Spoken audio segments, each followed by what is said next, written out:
Shogo Mobile Armor Division is an anime-influenced first-person shooter created by Monolith Productions. This was released in 1998 as part of a growing trend of story-driven FPS games. Shogo runs under the first iteration of Lithtech, Monolith's very own game engine. The story is set up like in good old anime fashion. You lost your brother, your best friend, and your girlfriend. You want to avenge their deaths? And you're dating your dead girlfriend's sister. It's kind of complicated. The entire game takes place during a war for the planet Cronus and its precious ore called Kato. There are two different types of levels you'll play on. There's the infantry levels where it's just you and a set of personal weapons like pistols and rifles.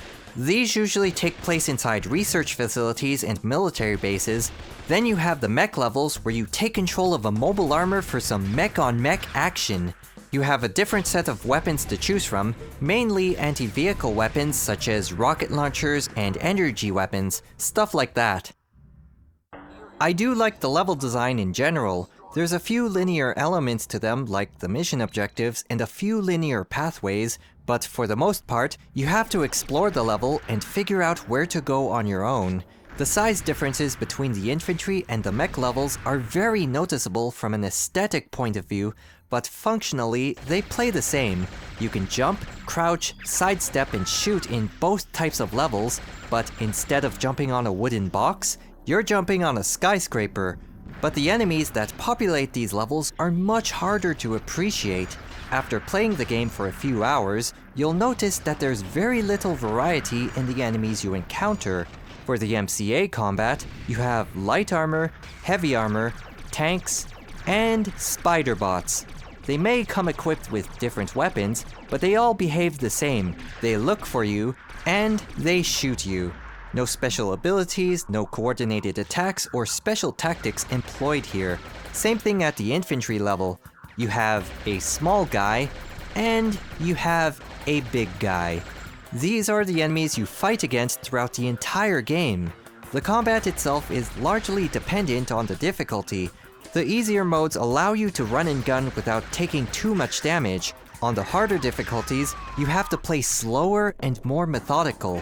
While the core gameplay is similar to every other first-person shooter of its time, the one thing unique to Shogo is the use of a critical hit system.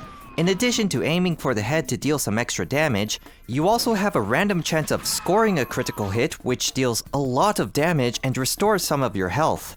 The enemies are easy to dispatch because not only can you stun lock them with sustained fire, the critical hits are also very common. In the unlikely event that you don't score a critical hit, it'll take a while before they die. This works both ways. You can have full health and armor and still die in a couple of shots if the enemy scores a critical hit on you. I really hate this. It's one thing to get your ass kicked by the enemy, it's another to get your ass kicked by a random number generator.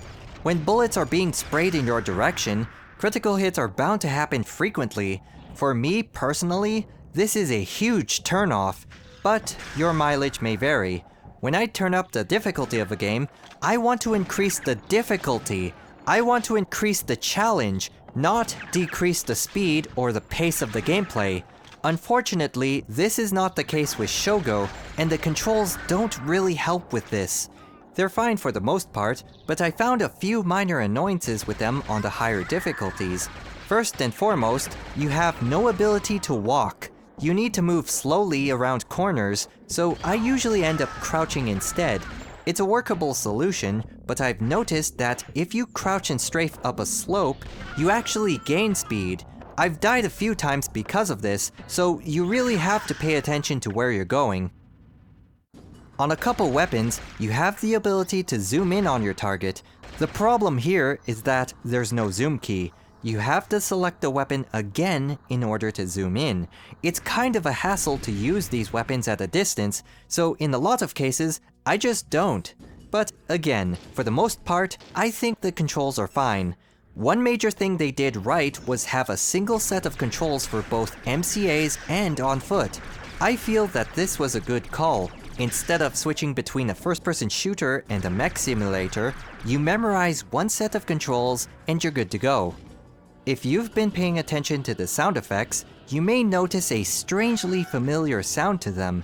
If you watched any of the older Gundam shows, such as Gundam Wing or earlier, you'll recognize them. All of the graphics and sound was designed to make the game feel like an interactive anime. The sound effects work very well to convey the anime theme to the player. The story progresses through a number of cutscenes and conversations via radio. The voice acting is terrible though. Some stragglers that were trying to eat a cat. Can you say that again slowly? Pervert. Well, let me rephrase that. You know how English dubs for anime are usually terrible? Well, for Shogo, I think this was intentional. The voice acting seems to reflect the subpar quality of English dubs in general. If there was a Japanese dub for the game, everyone would prefer that. The game even has its own J-pop opening.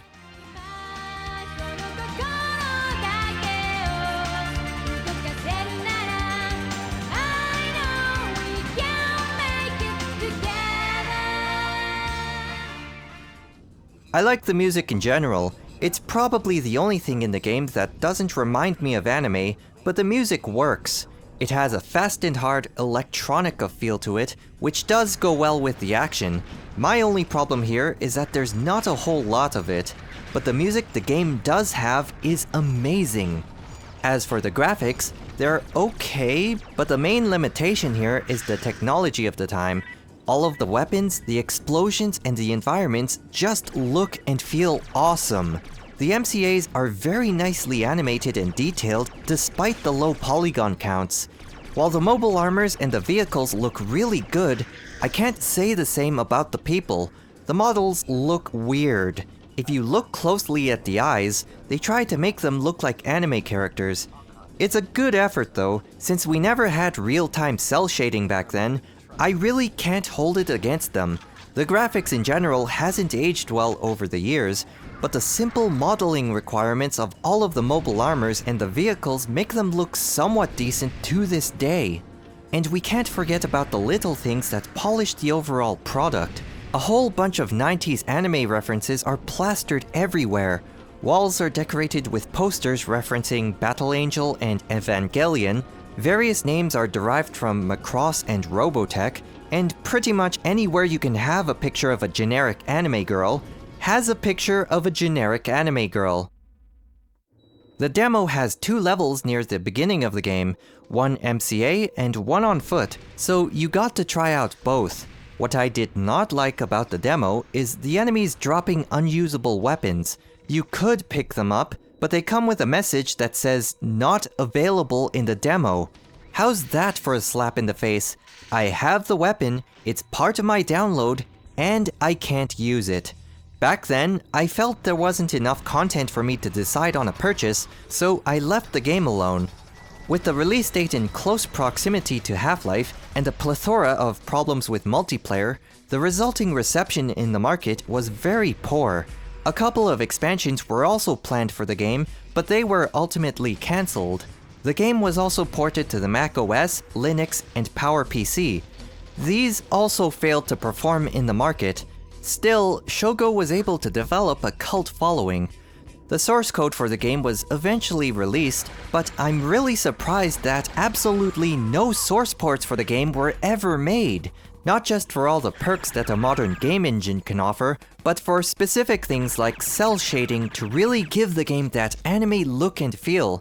First-person shooters, and even PC gaming in general, is not prevalent in Japan, so it's no surprise that Shogo continues to be the only anime-themed FPS in existence.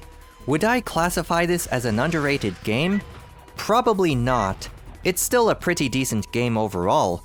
Many people praise this for being a one-of-a-kind experience. Interesting story, cool weapons, giant robots, all of these are valid points. But with the problems it has, the bland enemies, the critical hit system, the multiplayer, and its inferior marketing campaign, I'd say it deserves its place as a cult classic. Nothing more, nothing less. This is one of those games you should play through at least once. For those who have never played this yet, I would recommend you play it.